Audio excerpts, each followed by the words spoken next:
Welcome back. President Fattah al-Sisi received on Saturday President of the DR Congo, Felix Tshisekedi, who is the current chair of the African Union at the Ittihadiyya Presidential Palace, and his accompanying delegation. In attendance are Foreign Minister Sama Shukri, Minister of Irrigation and Water Resources Muhammad Abdel Ati, and Director of the General Intelligence Abbas Kamel. Details.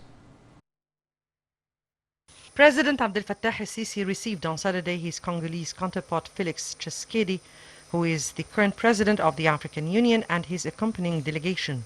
Presidential spokesman Ambassador Bassam Radi said that the meeting witnessed individual meetings followed by expanded discussions between the delegation of both countries. Ambassador Radi said that the president welcomed the Congolese president and praised the historical relations between both countries and Egypt's keenness to boost joint cooperation in all fields. On his part, Tshisekedi stressed on the extraordinary relations between both countries, expressing his country's appreciation to the pivotal role played by Egypt in preserving the peace and security regionally and continentally. Radi said that the meeting tackled the latest development regarding the issue of the Ethiopian dam, as the president affirmed Egypt's appreciation for the Congolese president's efforts and his confidence in his ability to deal with the disputed dam file.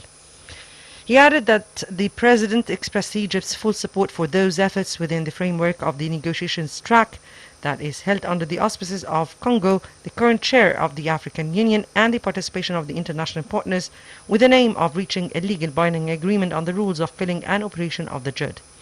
President Sisi stressed that Egypt will not accept compromising its water security, and thus stressed on the necessity of reaching a binding legal agreement that preserves Egypt's rights and spare the region from further tension and instability.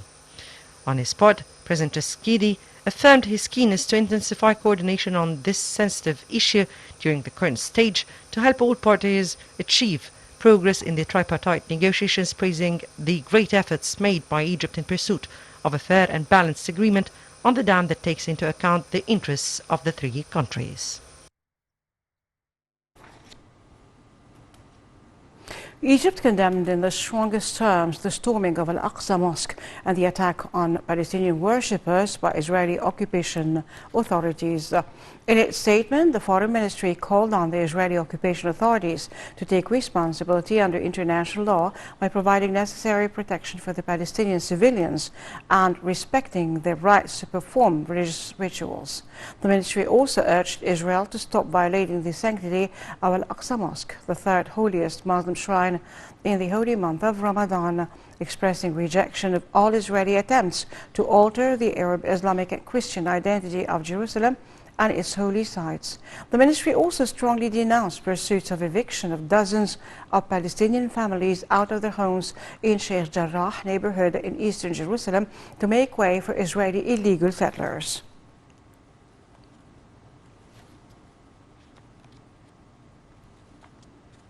For his part, the Secretary General of the Arab League, Ahmed Abul-Gheit, stressed that the Israeli actions in the occupied Jerusalem are provocative to Muslims worldwide. Abul-Gheit also called on the international community to act immediately to stop Israeli dangerous escalation in the occupied Jerusalem and to put an end to continuous violations